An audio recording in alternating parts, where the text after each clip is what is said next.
What's going on, guys? Today we're going to do a review of the PlayStation VR2, the brand new virtual reality headset from Sony, released in February 2023, and we're also going to compare it to the PSVR1 released back in 2016.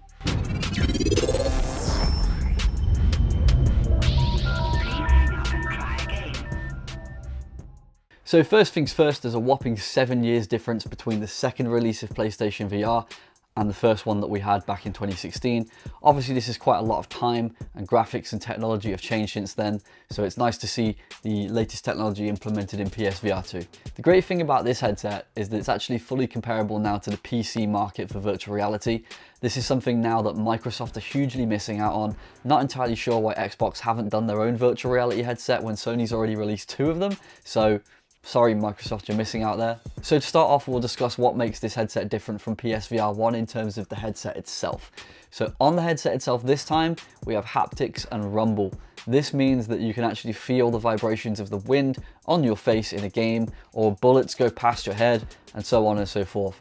What a great feature. It's the same as they have in the DualSense PS5 controllers, and it's a really nice addition to the headset. Another feature that's really important to discuss is foveated rendering. This allows the PlayStation VR2 headset to focus solely on what your eyes are focusing at and put those textures and graphics into focus, or rendering the rest of the screen slightly out of focus. This allows the PlayStation 5 console and the PlayStation VR2 headset to fully render in those graphics and put more focus and power of the engine into those particular details that you're looking at. This will allow games to run at a more stable frame rate while still giving you the full focus on the activity exactly where your eyes are looking. Another new feature is the IPD dial. This stands for interpupillary distance dial. To set the dial, simply rotate the wheel located on the top of the PSVR2 headset, and you'll notice that within the headset, the actual lenses themselves move together and apart accordingly. This dial measures the distance between the center of your eyes. The fitting of the PSVR2 headset largely remains the same as the PSVR1 headset, remaining a comfortable design. You can change the gauge of the scope by pressing the release button on the top of the headset and pulling the scope in and out. There's a pressure release button on the back, expand and release, then tighten at the back when you feel comfortable. So another thing that's been improved with the PSVR2 headset is the single cable setup. This headset just requires one USB-C cable to plug directly into the front of the PS5 console and you're ready to go.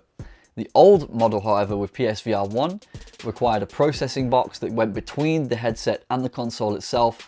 It was a complete mess, loads of different cables involved, and the pass-through box did not actually support HDR, which meant if you wanted to use HDR on your TV, you would have to unplug the processing box and then re-plug in the console directly back into the TV. So a complete mess. This new generation completely solves that problem with full HDR and 4K support. A brand new feature for the virtual reality market that no other headsets have yet supported is eye tracking. So the PSVR2 supports full eye tracking, meaning you can select options within the game using your eyes. It has a calibration you can set up at any time to readjust it if you need, or for any of your friends that you pass the headset to, and you can literally point and shoot with your eyes. Not many games yet supporting this. This is a brand new headset, but I'm really interested to see how this technology develops. Another improvement on the headset is better shaders this time around. So the rubber inserts that go around the headset itself now block more light that pass through to the actual screen itself. So provided with this headset, you actually get a pair of 3D earbuds, which is extremely useful. Obviously, one of the main selling points nowadays of virtual reality and PlayStation 5 is Tempest 3D audio, or the ability to be able to hear 360 degrees around you. And thankfully, this headset comes bundled in with a 3D pair of earbuds. There's actually a nice comfortable slot on the side of the headband where you can pop in these earbuds when you're not using them, and this fits in great with the aesthetic design, so you can display it and it still looks great. The headset has now completely removed the old light tracking technology that was used in the PS4 and the PS3 move controllers that were used to control the motion. Now on this new headset, we have 4 brand new cameras located on the front of the headset itself. This allows the headset to track its own position and also the location of the PSVR2 Sense controllers. This means you've got further boundaries you can push in your play space, which is really great to see, as that was a huge problem with the VR1 headset, which had a limited play space available due to the PlayStation camera having a limited view space. The cameras on the front of the headset also allow you to do a visual pass-through, something that wasn't supported on the older headset. So this means you can press a button that's located on the base of the model on the right hand side, and then you can press it and see a real-time view of what's in front of you. This is great if you need to check your phone, or you want to take a sip of your drink or something like that, then it's perfect for those situations. The PSVR2 actually weighs 40 grams lighter than the original model, so it's great to see Sony have shedded some of the excess weight there as well. Moving on now to resolution, the PSVR1 model and the PSVR2 model both have OLED screens. The supported resolution on the PSVR1 model was 960 by 1080p per eye, and the supported resolution on the PSVR2 new headset is 2000 by 240p resolution per eye, making it pretty much 4K. A common problem with the PSVR1 is that when looking through the lenses, sometimes you'd be able to see the screen itself because it was super close up to your eyes. Now this problem has been solved with the PSVR2, and you can no longer see that strange mesh optical illusion in front of you, and it's completely clear to see. Both the older generation and the newer generation headsets support 120 Hz refresh rate. This means you'll be able to see 120 frames per second graphics in your game. What's new, however, is the new headset supports HDR, or high dynamic range. Previous model didn't support that. This means on the newer model, you'll be able to get a wider color palette and a deeper color range overall. One of the most requested features has also been improved as well. On the older headset, the field of view was 100 degrees wide, and on the new headset, the view is 110 degrees wide, so you'll be able to see further to your left and right in your visual range. One of the major problems on the PSVR1 was the Move controllers, which were actually designed a long time ago for the PlayStation 3 console. These controllers were a bit of a pain. They didn't have any analog sticks on there, so you wouldn't be able to move around properly in your games, a feature otherwise known as Locomotion.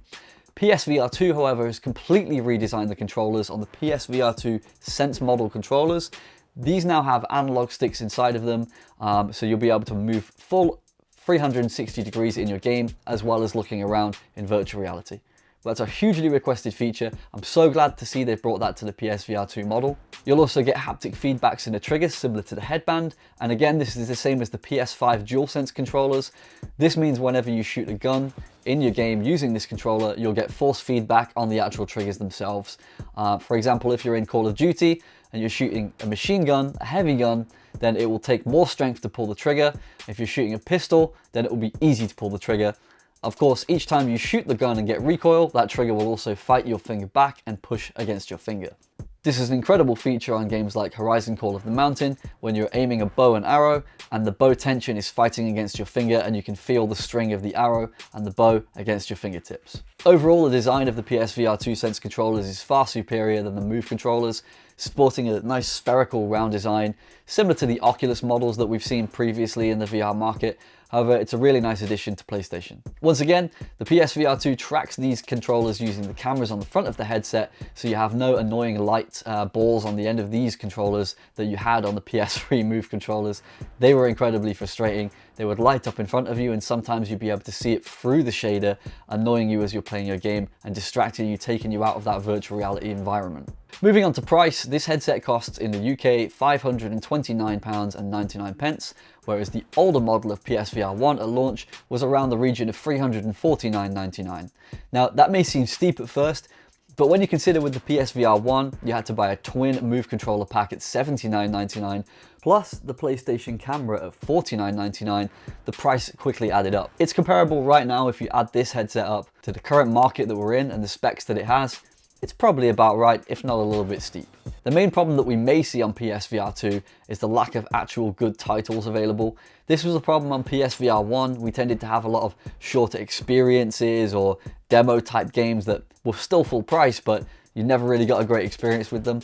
PSVR2 seems to be solving that problem. We have Capcom jumping on board now. They've just given us a fully ported version of Resident Evil Village, and they've also announced that the Resident Evil 4 remake will have full VR support via a patch in the future.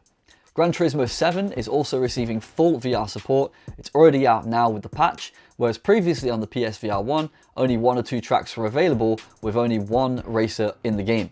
So this is really nice to see they're supporting it on PSVR2 with full proper patches this time around. One really important thing to mention is this is not my first headset of the PSVR2. The original launch model I had some issues on. I had to return it to Sony, but luckily I got a completely free replacement under warranty, and this is my second headset now, but I'll discuss that in another video.